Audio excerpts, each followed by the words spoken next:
Okay, join me again now as we try to search back through our ancestry and try to find where we've all come from.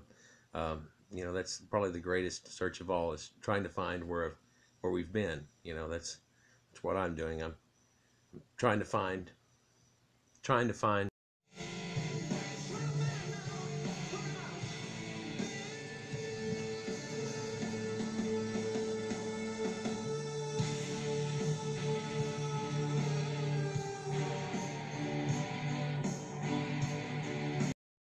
That song often comes to mind whenever I look through this stuff. If you'll listen to it, it brings you right to the Arabic area and everything that happened.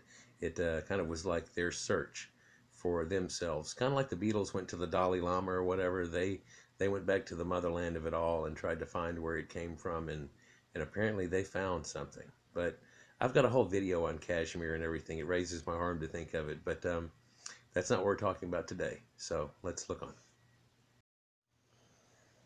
So the planet Saturn, I mean, it's the neatest planet we've got in our solar system, and it's got the rings around it and everything. It's just totally unique.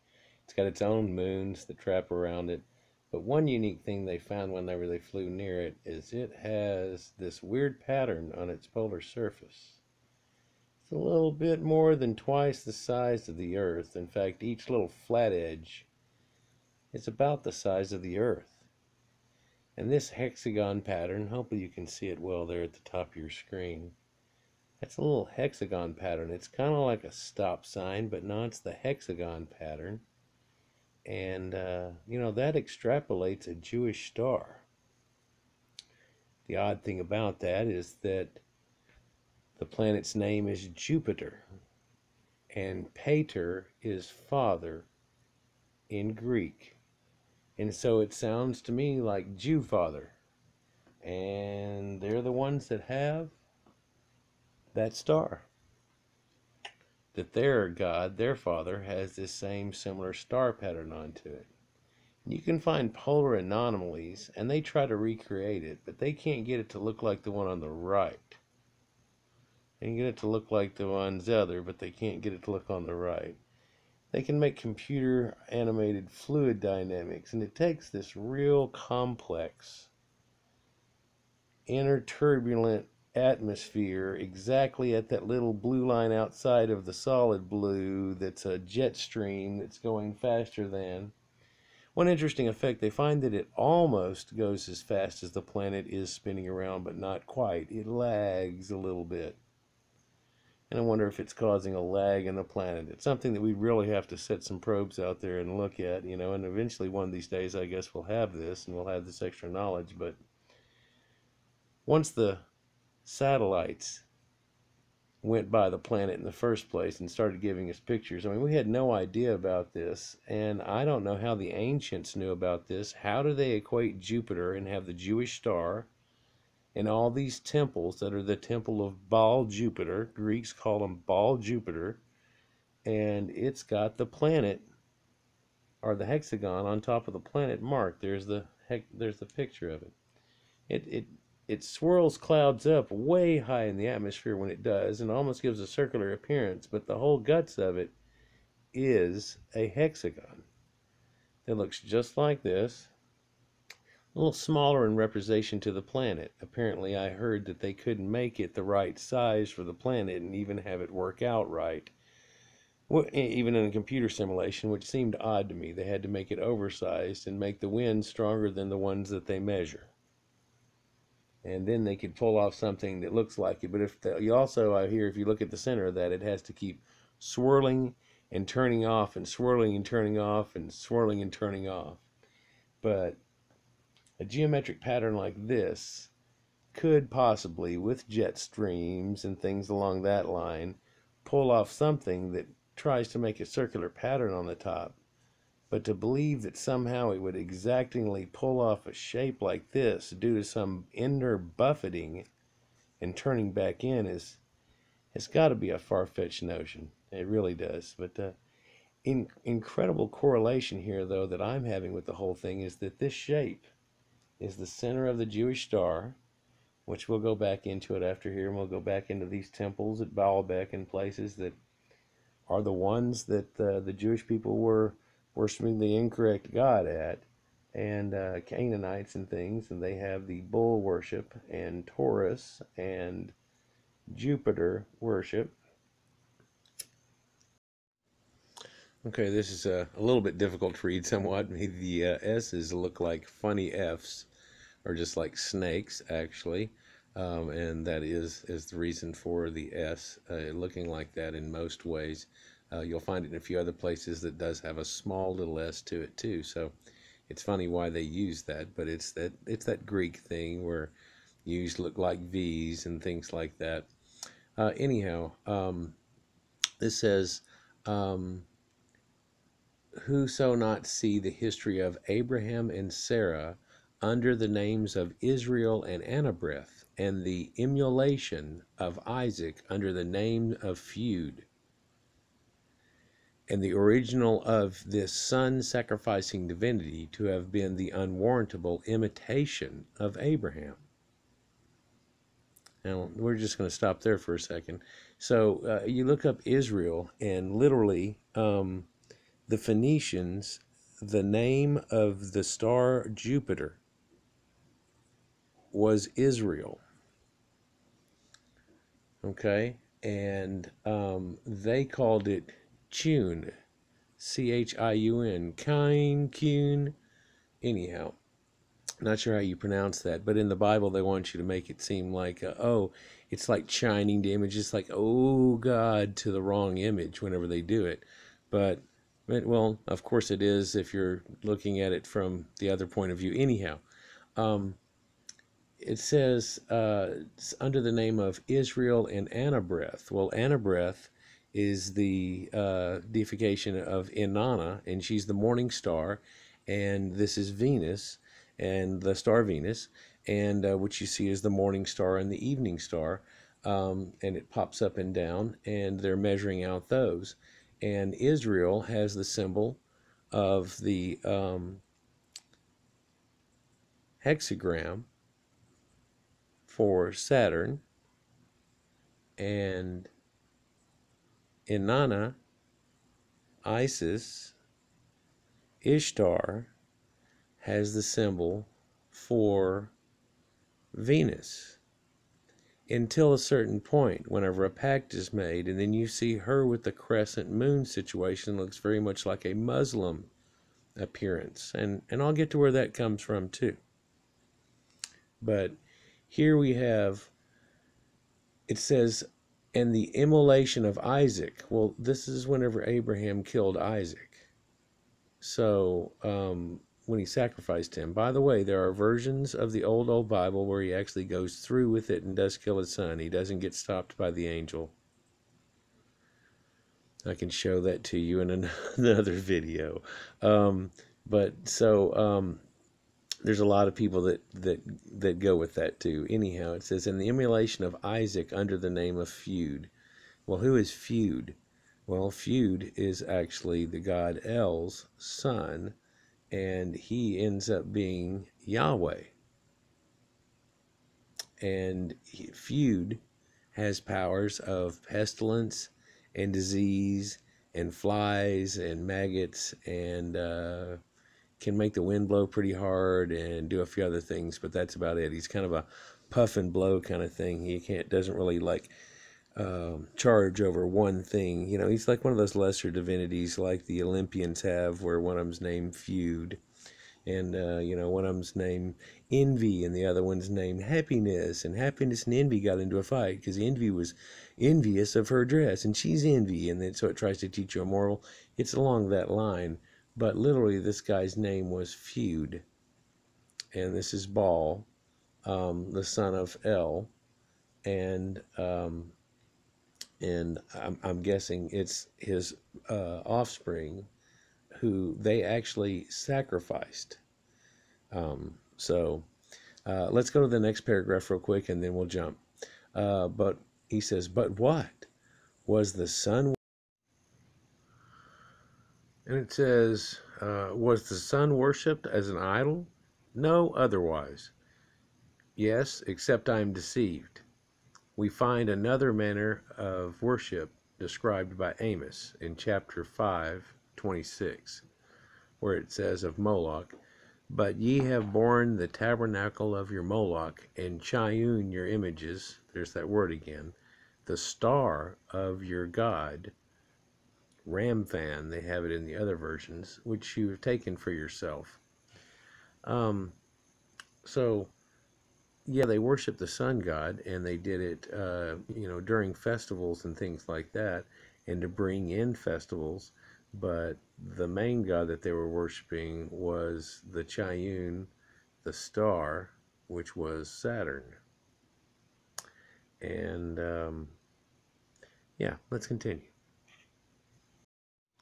An explanation on the confusion on who they're worshiping at which time, whether it's God or Satan, and Roman influences on what they thought was going on.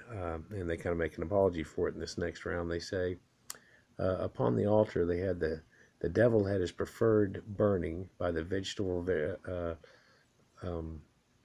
sacrifices, as God had his propitiatory or mercy seat. So had the devil his sacros tripodas, or a sacred tripod, his oracles from which he would speak to them and served him. This solemnly was performed by the Romans in the honor of the sun god instead. So it's performed by the Israelites in honor of their Moloch, who performed this, and so it was misinterpreted as the sun. To add to the pomp of the state of the solemnity of it, both the Romans and the Israelites caused great hordes of chariots to be led up and down, and horses were consecrated by the sun and by the Romans, giving rise to the idea that there was always the sun god they were trying to worship at that time, but they found out it was Jupiter.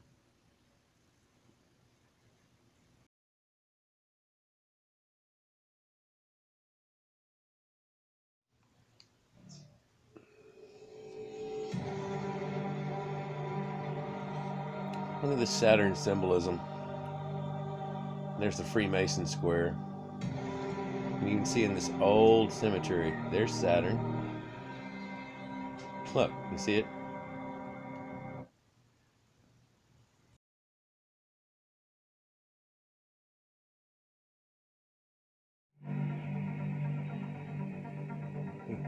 Ever since the beginning of time, the world itself is based on magic and mathematics. Once we figured out mathematics, it really got the world going. But where does this mathematics come from? Where do we get it from? Do we get it out of the Bible? Well, that's where sacred codes come from. That's where sacred knowledge of all this comes from. That's, ancient gods gave us our knowledge. These ancient Agigi, the ancient astronauts, if you will, uh, the ancient gods from Sumeria brought all knowledge to Earth.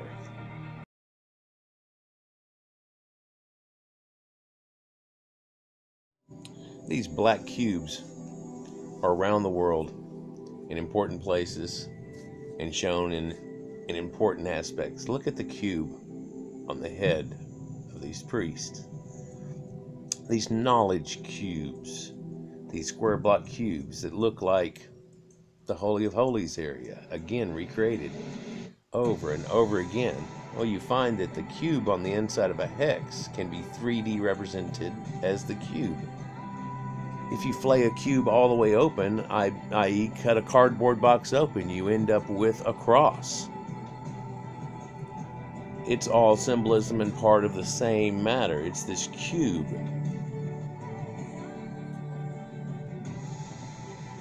This New Jerusalem, this cube of knowledge, this wow, this, well, GameCube, really? But Transformers, the cube, the Borg that attacks you, the cube that's in Hellraiser, the cubed knowledge, the meditation room itself at the United Nations has a cube. Look at this old cartoon that describes 9/11.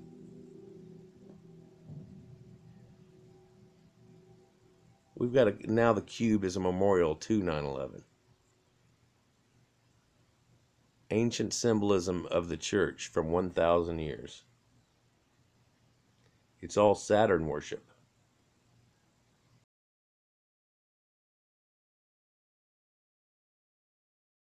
Comments are, I do not wish to offend, I wish to educate, because I believe that's what the divine presence in the universe would want, is truth.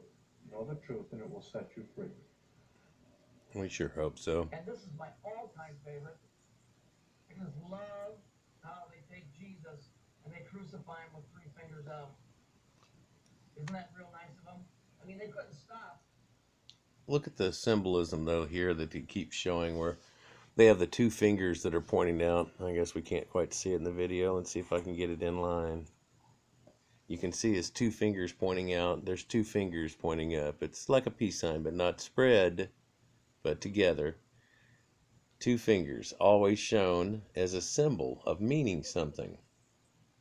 It's a divinity situation. It's a divinity symbol. They show it here. They show it there. They show it in all the occult stuff. People are using this symbol. You see priests use this symbol. You see it in all kinds of old paintings. It's always the old paintings. It's paintings from Michelangelo and stuff that you get this gesture from. The hand of Sabius, which is actually linked to Dionysus or Adonis, has this gesture to him, and it has a whole symbolism with it. The little pine cone on his thumb. Here's a priest giving you the symbol. He makes this symbol, he draws a cross. Here's the Pope. I don't know if you can see it down there. It says that he's wearing his Saturn hat. There's a Pope's Saturn hat. It's represented by the ring around it. Well, it's a sunbonnet. Yeah, well, some things have other symbolism to them, too. Look at the cross here. In fact, the swastika itself is an old symbol from the Middle East, from Persia, and it has a connection to the cube. But look at this. Here's Pope Benedict when he was a Nazi.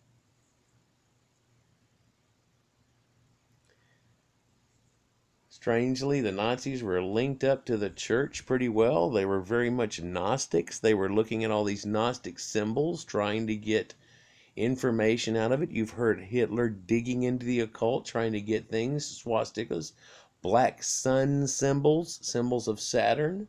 You notice this looks very... Here's your Freemason symbol. That symbol of seal of Saturn is actually a Freemason symbol. Here's the hexagon vortex on the top of Saturn itself. You can see the diagram inside of it. A cube is the inside or 3D representation of a hexagram. Here are people worshiping at the mosque in time lapse, and you can see how it very much mimics the ring of Saturn, the cube of Saturn idea. This power vortex that supposedly feeds everything. This star encroached in a circle. Everybody thinks it's the moon. There's no way a moon could be in the middle of the star being in the middle of the moon. This is Saturn with its ring around it. There was a primordial time whenever that's the way it looked to everybody whenever they could see it through telescopes, that it had that all-seeing eye look. It had that symbolism of the crouched crescent. The crescent is the rings around Saturn. It's the extra rings. It's the holiness of Saturn. It's the halo that's on the top of all kinds of paintings and things that are around people's backs. Today you would worship the sun, the moon, and Saturn. You can see this. The sun, the moon, and Saturn at this ancient temple. Very ancient temple. If you ever look into occult circles, you'll find out that they call on the sun, the moon, and the stars. I'll show you a video of that. The sun, the moon, and the stars. The star is Saturn.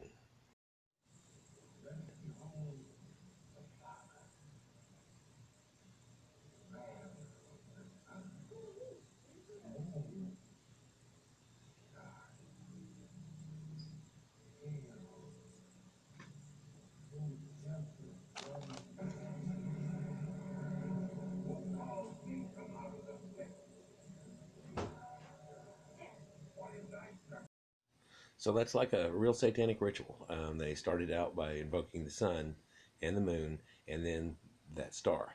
And it's whichever star you're worshiping, under, whether it's the 5-pointed star or the 6-pointed star. So I started trying to find a pattern and see if I could find a pentagram or a 5-pointed star or anything over in that area. And I took some of the major cities and lined them up.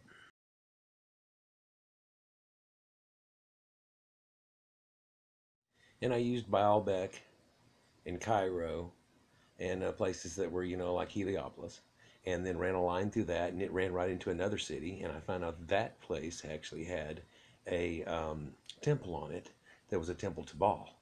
And then, so I tried to find all these temples to Baal that I could find, and you can see them with the little triangles that are on there. And then I came up with this.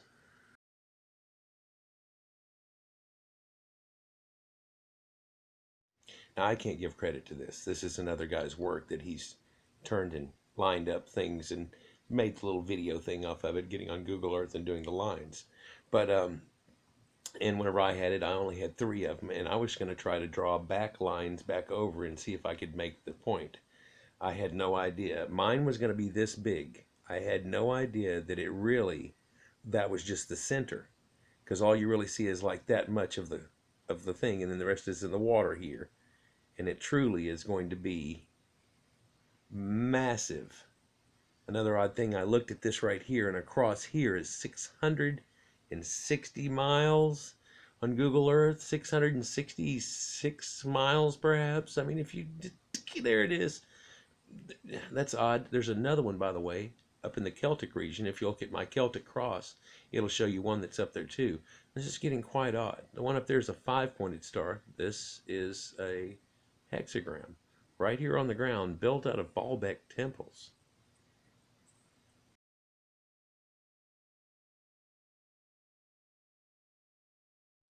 So that's like a real satanic ritual. They started out by invoking the sun and the moon, and then that star. And it's whichever star you're worshiping, under, whether it's the 5-pointed star or the 6-pointed star. So I started trying to find a pattern and see if I could find a pentagram or a 5-pointed star or anything over in that area. And I took some of the major cities and lined them up.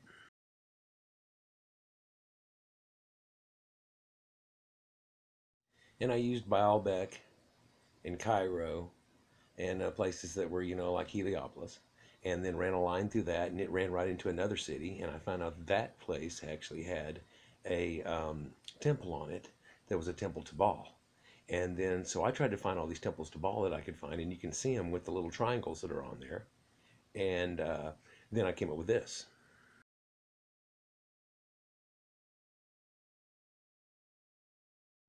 Now, I can't give credit to this. This is another guy's work that he's turned and lined up things and made the little video thing off of it, getting on Google Earth and doing the lines. But, and whenever I had it, I only had 3 of them, and I was going to try to draw back lines back over and see if I could make the point. I had no idea. Mine was going to be this big. I had no idea that that was just the center, because all you really see is like that much of the thing, and then the rest is in the water here. And it truly is going to be massive. Another odd thing, I looked at this right here, and across here is 660 miles on Google Earth, 666 miles perhaps. I mean, if you, there it is. That's odd. There's another one, by the way, up in the Celtic region. If you look at my Celtic cross, it'll show you one that's up there too. This is getting quite odd. The one up there is a 5-pointed star. This is a hexagram right here on the ground, built out of Baalbek temples.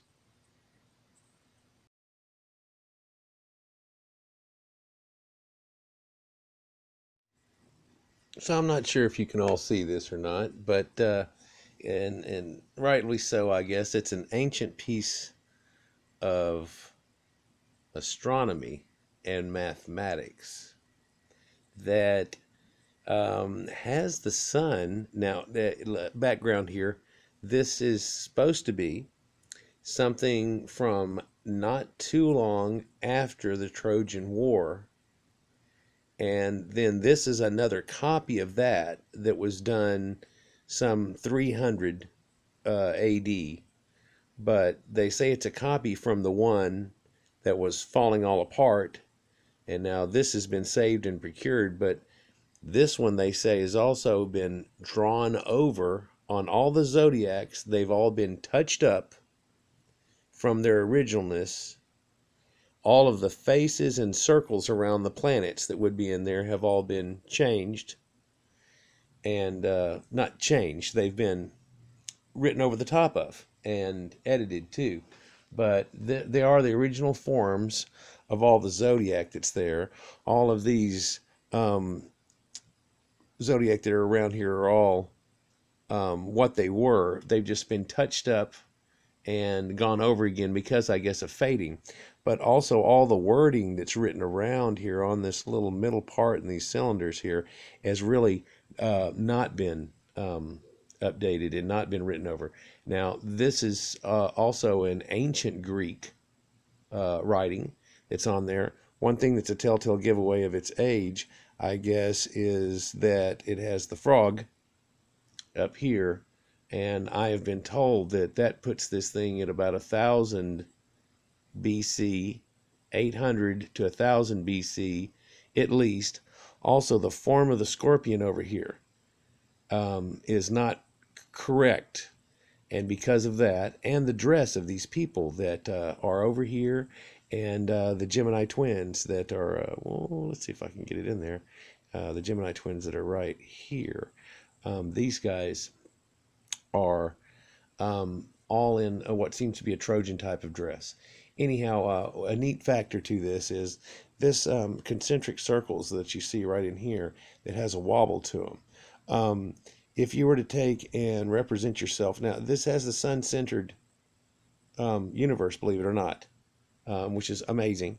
But if you take the Earth, which would be here, and then watch this circle as it goes around here, this stays constant, but they say that the sun wobbles back and forth.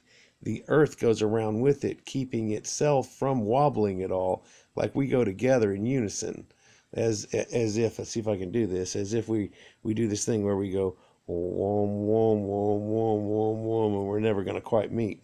But if you can see that, but then the representation still is there of Venus, and then from our representation, this would still make a pentagon.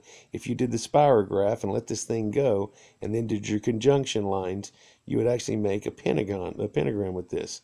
And what makes it work is this wobble effect and just the small amount of degree difference that happens when it does the wobble, and not having it on Venus, which strangely they don't have it on there. Venus has the one that has the elliptical somewhat orbit.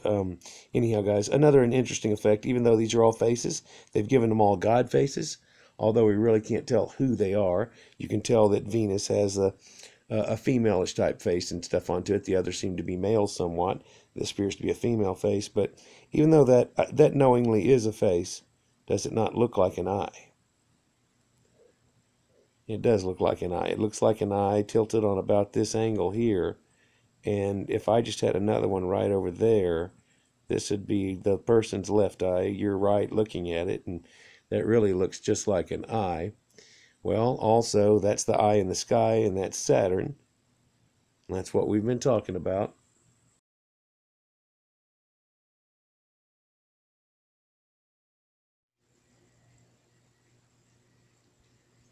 Okay, I don't know if we could see that real good or not.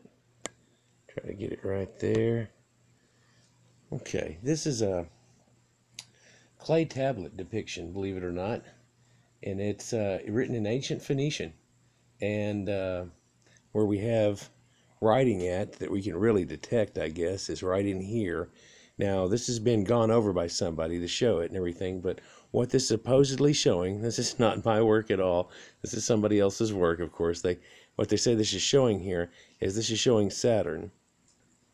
And this is its ring effect and its shadow on its own back as it travels around in a circle. And this is not a total, it's a weird depiction. But what it is the center planet that's here, and then its outer rings, outer distance, and it tells you over here that it's a belt of many stars, supposedly here. This up here tells you that it moves in and out, and it's made of more than one ring, but that it's a ring. They actually have written here another set of rings description. Odd enough. Now, there's this big oval that's in the center of here. This is supposed to be the planet's traverse, if you'll look at it, and it shows the wobble that goes in and out of it. And they're showing you 4 depictions in here. But the description that's given to me was that the guy had apparently one set of templates, like if we were to try to use this cup and that little cup. So all we have is, say this big cup here, and then we have the littler cup here and the little bitty cup, and he's made all these pictures from that, tried to make them all fit inside this one diagram. Oddly enough, here's the odd depiction that says that this is supposed to be looking at Saturn, is that this right here tells you the math of a hexagram, supposedly. It tells you that that's where it is, and that's on the North Pole. So this is where they made the actual connection. And that's where that hex is on the North Pole. And they supposedly have it lined out here. It tells you more across this side here about the same thing. So here's your odd depiction of something that this is supposed to be. It's possible that it's more than 4,000 BC. Incredibly enough.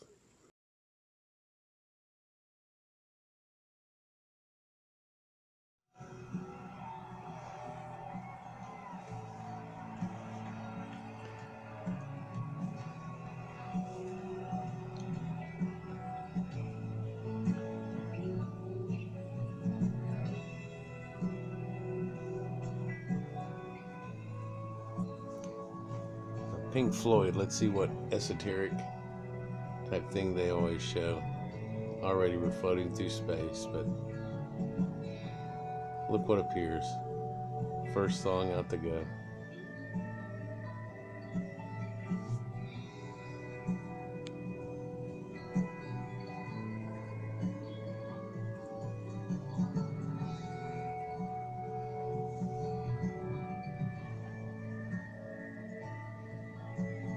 There's your crescent shape with the reflection.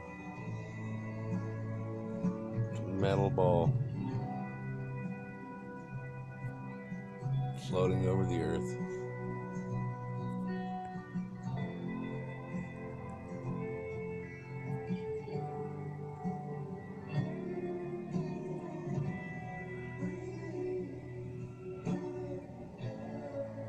It becomes the earth.